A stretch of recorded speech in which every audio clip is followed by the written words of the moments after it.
All right, we are in session 5 of the end time events, and I was going to cover uh, what happens from March 2014 and on and start filling this out a little more. But as I look at it, we probably ought to cover the 2017 date and how what other evidence is there that he's going to return on trumpets. Now we've covered quite a few of these things, but I want to cover a couple more, and then we'll do a review of why we think that's the date. We had the blood moons and the sign and the stars and the prophecy from Daniel. We'll cover them all. But in this slide here, on the right-hand side, I've got a new one. This is the prophecy of the fig tree nation, and we're going to take a little minute and cover this. This is from Matthew 24:31, and he says, "He shall send his angels with a great sound of a trumpet, and they shall gather together his elect from the four winds of heaven, from one end to the other." Now that trumpet, that sounds like trumpets, the fulfillment of trumpets.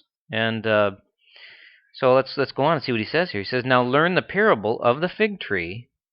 When its branch is yet tender, it puts forth leaves, and you know that summer is nigh. So likewise, when you shall see all these things, know that it is near, even at the doors. Truly I say unto you, this generation shall not pass till all these things be fulfilled. Heaven and earth shall pass away, but my word shall not pass away. But that day and hour knoweth no man, no, not the angels of heaven, but my Father only." Well, the day he's talking about that nobody knows about is the day that heaven and earth pass away, and obviously he wants you to learn the parable up above so that you can know what time it is. And he says, learn the parable of the fig tree. Well, the fig tree nation is Israel, and it put forth its leaves again. It was reconstituted as a nation again in 1947. We covered that last time with the United Nations on November 29th, when they had the decree and brought Israel back as a state, as a nation. Well, if that's the fig tree parable, if that's it, that's what he's referring to, then he says that generation will not pass. The generation that saw, the fig tree nation come back to life and start putting forth its leaves.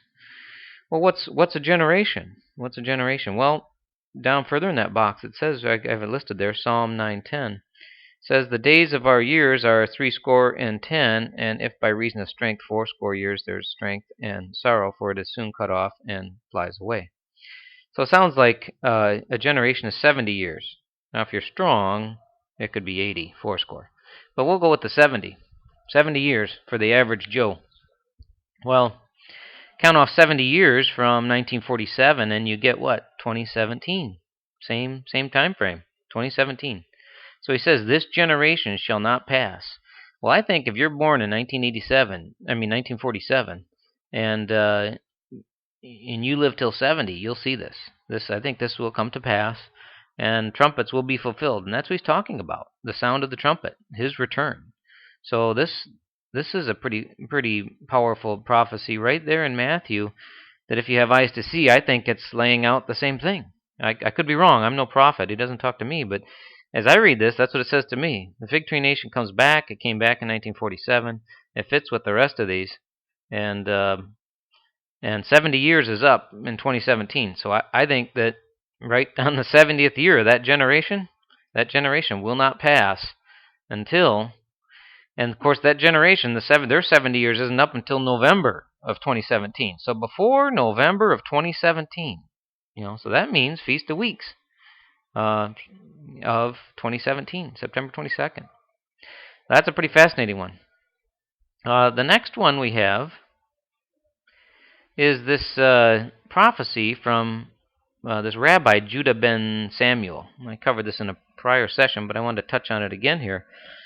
In 1217, there was a Jewish rabbi living in Germany that prophesied. He said the Ottoman Turks would rule over the holy city of Jerusalem for 8 jubilees. Now, this is more than 800 years ago that he made this prophecy, and there's a link down to it from before, and you can go do your own digging. But he said that there would be 8 jubilees, 8 50-year periods, that the Ottoman Turks would rule over Jerusalem. And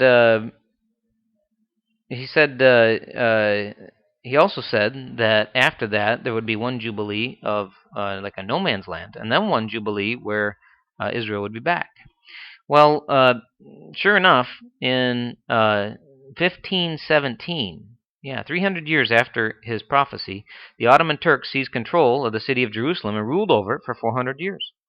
They were driven out 400 years later by the Allied forces in 1917 under the command of General George Allenby. Um, so very fascinating that the first part of his prophecy came to pass. They controlled it for 400 years. Then the rabbi prophesied that during the ninth Jubilee would be a no man's land. That's exactly what happened from 1917 to 1967, another 50-year period. And remember, I mentioned those blood moons were in 1967 and 1968 as well. There was a tetrad, 4 blood moons, at that time. So that was fascinating times. That was a sign, I think, that, hey, the Israelites got the place back. The Jews got the place back. They got now Zionist Jews. Those are Jews that are not his Jews. You can read in in Revelation twice he references them. But anyway, so here we have that 50-year period, and that was completed in the Six-Day War. In the Six-Day War, they reconquered the land and they took back all of Jerusalem. They took it back. It passed back into possession of Israel. Well, what did he say then occurs after that? Well, he said after this, the 10th Jubilee, the rabbi also prophesied that during the 10th Jubilee, this 10th 50-year period from 1967 to 2017, that it would be under the control of the Jews and the Messianic times would begin. The Messianic end times would begin after this 10th Jubilee. Well, that's concluded here in 2017. Well, the first two came to pass in astonishing detail. There was 8 Jubilees that went from 1517, when they took control and they conquered it, to 1917. Then there was another Jubilee from 1917 to 1967, a 50-year period. And now this next 50-year period is up in 2017. You count from 1967, when the Six-Day War was, to 2017, and wow, here's another prophetic utterance from a guy that his first two came true, and it's going to be 2017, he says. That's pretty astonishing. Pretty astonishing. There's one more point here. In this next slide, Prince Charles obviously believes the same thing.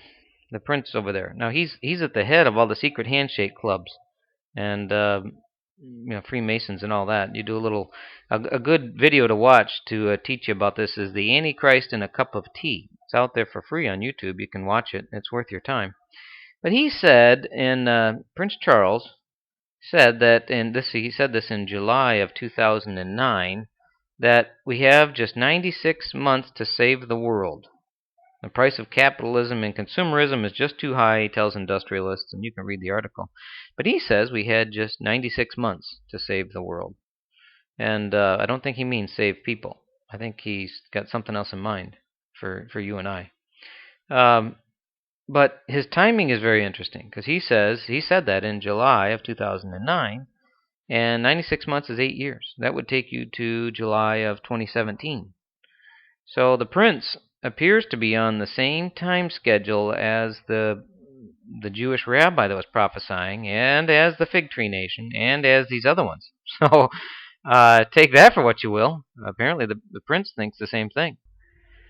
So in the summary of these points we've covered so far, I have some more to cover, like 9/11 was in prophecy and some others, which we'll get into in the next session. But we have now an awful lot pointing to 2017. We covered the Daniel 9:24 and the 70 weeks, the 70 Feast of Weeks that are determined upon your people, which ends in 2017. We had the leader to come in Obama at 62 weeks in that 70-year period, and he sure fits the bill. We had the parable of the Fig Tree Nation. That sure seems to fit to 2017 as well. The Jeremiah and Zechariah passage of how long these nations will serve Babylon and how it ends, and the timing seems rather accurate for that too, in 2014. That'll be up, and that would be right at the beginning of this tribulation time if it's 3.5 years. And we have the rabbi that we just covered, that he had the prophecies of 2017. We've got Prince Charles and his 2017 prognostication.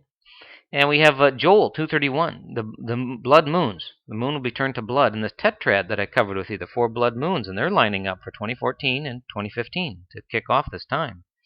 We have the Revelation 12:1, the sign of the woman and the 12 stars and clothed with the sun, the moon under her feet. Now that is very accurate. It goes right to the day of trumpets of 2017. That is really astonishing to me, and I think that's the sign that you ought to be looking for. Matthew 24:29, the sun's darkened, and the moon doesn't give her light, and the sign of the Son of Man, at the sign of the time of the Son of Man. Well, we have the eclipse that comes just before it, 1 month before it, and we have the lunar eclipse as well. And then we have the Daniel 8:13 prophecy about the continual rebellion, not the daily sacrifice. There's no word sacrifice, and daily is continual, same word. Continual rebellion, destruction, and the sanctuary and the host to be trodden underfoot for 1150 days. That's his people that are in continual rebellion, where he's supposed to be dwelling in them, but they're not fit and clean to be dwelled in. So there's a destruction that comes, total desolation, and he tells how many days, and that fits perfectly with the prior verses of Jeremiah and Zechariah when this Babylon is going to be destroyed after the nation's server for 70 years, from 1944 to 2014. And the dollar is the reserve currency and all that. So there's 11 points here that we've covered that are quite astonishing. 11 points. We have more to come in the next session. Hallelujah.